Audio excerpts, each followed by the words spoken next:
नमस्कार साथियों। TGT PGT की परीक्षा में अभी 4-5 महीने की देरी हो सकती है और आप इसका लाभ उठा सकते हैं और अपनी तैयारी को मजबूत कर सकते हैं। जब हम लगभग 50,000 60,000 प्रश्नों को हल करते हैं, तब जाकर उनमें से 50 प्रश्न या 60 प्रश्न मिलने की संभावना रहती है। तो आपको क्या करना चाहिए? ज़्यादा से ज़्यादा प्रैक्टिस करनी चाहिए। और इसी क्रम में मैं लाई हूँ आप लोगों के लिए 20 से 30 प्रश्नों की प्रैक्टिस रोज़। आप ये मत सोचिए कि 20 प्रश्न हैं, इतने कम हैं, या 125 प्रश्नों की 2 घंटे की प्रैक्टिस सेट हल करेंगे तभी सही रहेगा। याद रखिए, बूंद बूंद से ही घड़ा भरता है, समुद्र भी भर जाता है। तो इस 20-20 प्रश्नों की श्रृंखला को आप एकदम रट लिया करें, ताकि परीक्षा में इनके गलत होने की संभावना ही ना रहे। वीडियो को पूरा देखें। चलिए देखते हैं आज का पहला प्रश्न। इनमें से कौन सा शब्द संत काव्य से संबंधित नहीं है? ऑप्शन है कुंडलिनी योग, सहज समाधि, नाद बिंदु और मार्फत। इसका राइट आंसर होगा मार्फत। ये सूफी काव्य धारा से संबंधित है। अगला प्रश्न देखते हैं। इनमें से कौन सी प्रवृत्ति संत काव्य की नहीं है? ध्यान दीजिएगा, नहीं है पूछा गया है, ये एग्ज़ाम में बहुत बड़ा गड़बड़ करता है, इसको बहुत ही ज़्यादा ध्यान देना पड़ता है। ऑप्शन है गुरु की महत्ता, रहस्यवादी भावना, बाह्य डंबरों का खंडन और वर्ण व्यवस्था का समर्थन। तो संत कवियों ने वर्ण व्यवस्था का समर्थन नहीं किया था, उसका विरोध किया था। अगला प्रश्न देखते हैं। वल्लभाचार्य के पुत्र का क्या नाम था? ऑप्शन है संत हरिदास, गुसाई मलोकनाथ, गोस्वामी विठलनाथ और नंददास। इसका राइट आंसर होगा गोस्वामी विठलनाथ। इन्होंने अष्टछाप की स्थापना की थी। अगला प्रश्न देखते हैं। बांग्ला भाषा में रचित रामकथा का क्या नाम है? ऑप्शन है कृत्तिवास रामायण, अध्यात्म रामायण, रंग रामायण और भास्कर रामायण। तो इसका राइट आंसर होगा कृत्तिवास रामायण। राम की शक्ति पूजा इसी पर आधारित है। अगला प्रश्न देखते हैं। तत्वदीप निबंध के लेखक हैं गोस्वामी विठलनाथ, वल्लभाचार्य, कृष्णदास और मध्वाचार्य। तो तत्वदीप के जो लेखक हैं वो हैं वल्लभाचार्य। इसका राइट आंसर होगा वल्लभाचार्य। अगला प्रश्न। बीजक में किस कवि की रचनाएं संकलित हैं? ऑप्शन है सूरदास, मलूकदास, कबीरदास और रामानंद।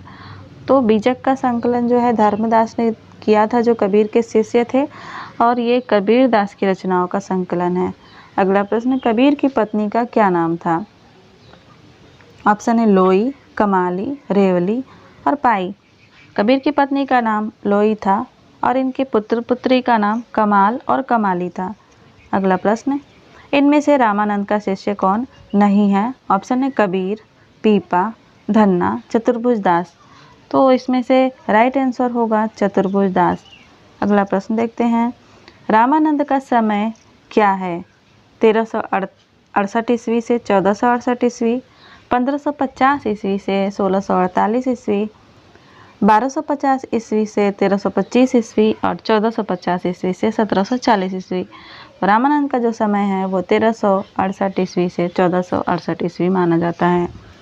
अगला प्रश्न। गुरु नानक का जन्म किस सन में हुआ था? ऑप्शन है 1520 ईस्वी, 1450 ईस्वी, 1469 ईस्वी और 1505 ईस्वी। इसका राइट आंसर होगा 1469 ईस्वी। अगला प्रश्न। इनमें से कौन संत कवि नहीं है?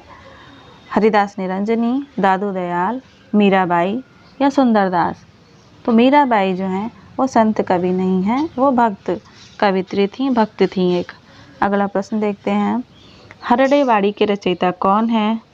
ऑप्शन है गुरु नानक, दादू दयाल, मलूकदास या रैदास।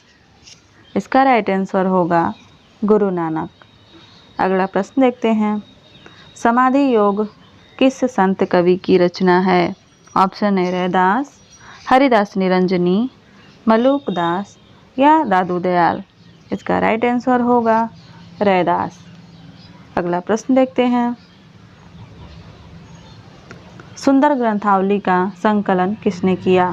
आपके ऑप्शन हैं बाबू श्याम सुंदर दास, रामचंद्र शुक्ल, हरिनारायण शर्मा या गोविंद रजनीश।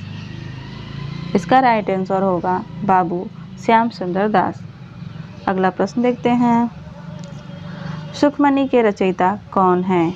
आपके ऑप्शन हैं गुरु नानक, गुरु अंगद, गुरु अर्जुन देव या गुरु अमरदास?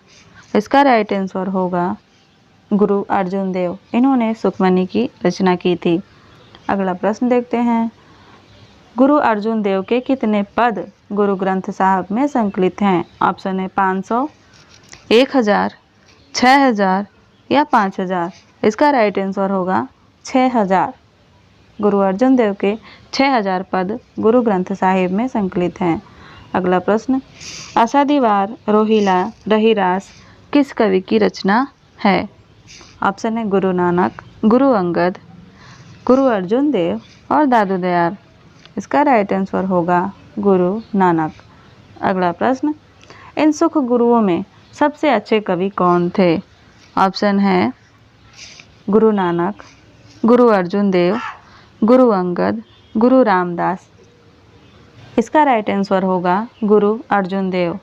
अगला प्रश्न देखें। सुखमनी 52 आखरी 12 मासा किस कवि की रचनाओं के नाम हैं? ऑप्शन है गुरु अंगद, गुरु नानक, गुरु अर्जुन देव और बाबा लालदास। इसका राइट आंसर होगा गुरु अर्जुन देव। अगला प्रश्न, अगला और अंतिम प्रश्न है। काहेरी नलिनी तू कुमिलानी पंक्तियाँ किस कवि की है? ये कई बार एग्जाम में पूछा जा चुका है, तो इसको आप याद कर लीजिएगा। गुरु नानक, कबीर, हरिदास निरंजनी और दादू दयाल। ये जो है कबीर दास की पंक्तियाँ हैं। तो ये रहा आज का प्रैक्टिस सेट। आशा करती हूँ आपको अच्छा लगा होगा और आपने इसके प्रश्नों को याद किया होगा। इसके अगले भाग के लिए चैनल को सब्सक्राइब अवश्य करें। धन्यवाद।